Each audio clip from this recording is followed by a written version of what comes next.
નમસ્કાર, હું રાકેશ પંડ્યા. આપ નિહાળી રહ્યા છો અડીખમ ગુજરાત.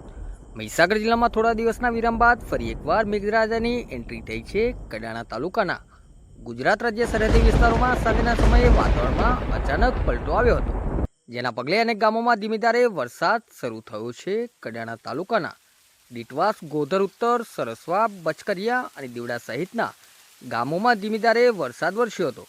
છેલ્લા કેટલાક દિવસોથી અસહ્ય ઉકળાટ અને બફારાથી લોકો પરેશાન હતા. જોકે અચાનક વરસાદી માહોલ સર્જાતા વાતાવરણમાં આંશિક ઠંડક પ્રસરી છે, જેના કારણે લોકોને ગરમીમાંથી રાહત મળી છે. ખેડૂતોમાં પણ વરસાદને લઈને ખુશીનો માહોલ જોવા મળી રહ્યો છે.